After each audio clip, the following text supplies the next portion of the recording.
I'll sleep till Christmas. I'm practicing. Listen, while shepherds watch their flocks by night. What? I'm out of tune? Oh, never mind. On with this week's episode. Hello, I'm Debs, and in case you can't tell, I am so excited about Christmas. And I heard that last week you were talking about how an angel visited Mary and told her that she was going to have a baby.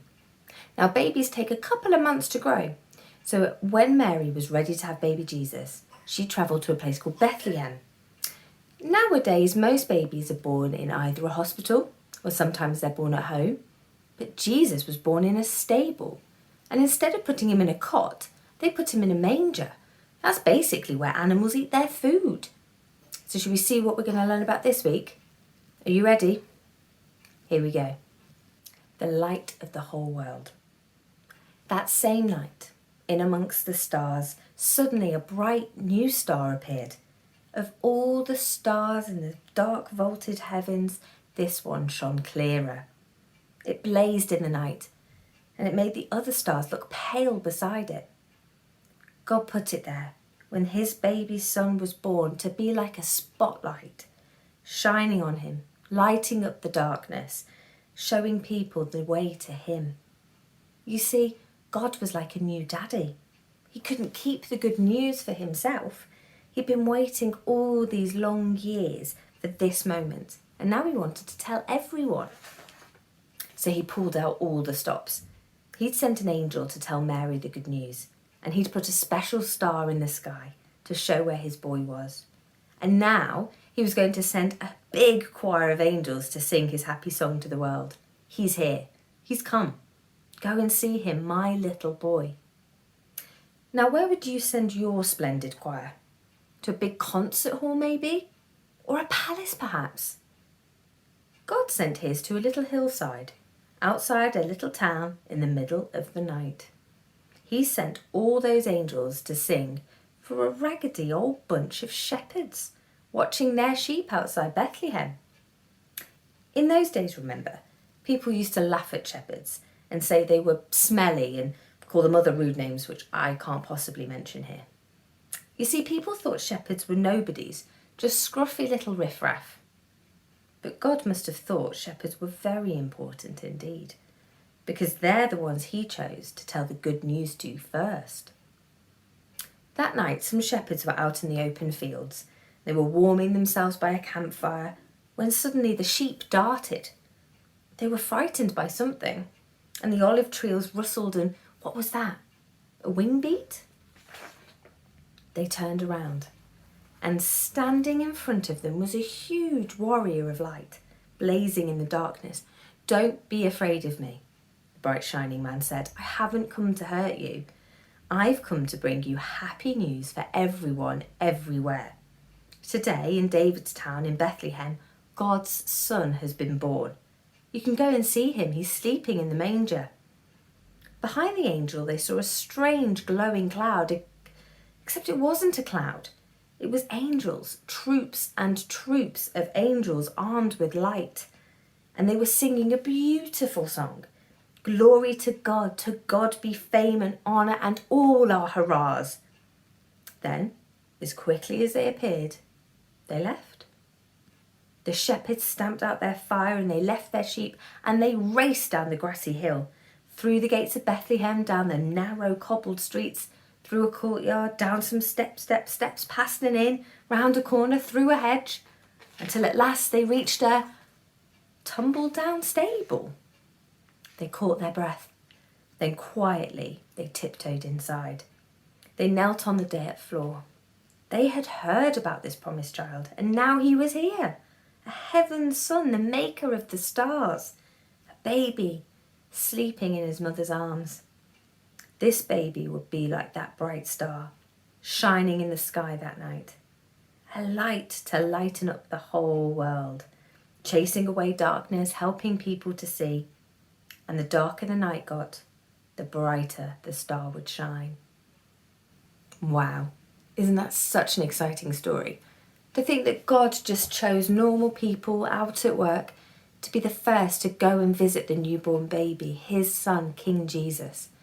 The story says that the shepherds were so excited they were telling everyone everywhere they went about how incredible it was, and they went home praising God.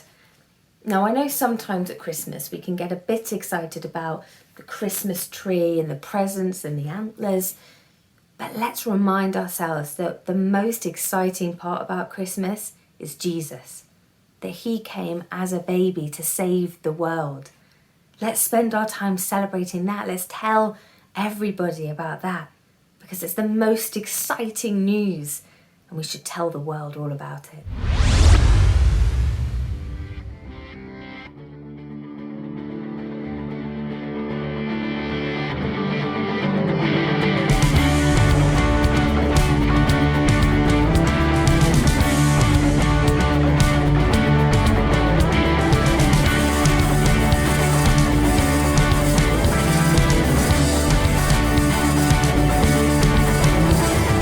Hark the herald angels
Oh, I love being an angel at Christmas. It's so exciting. Have a great week. Bye.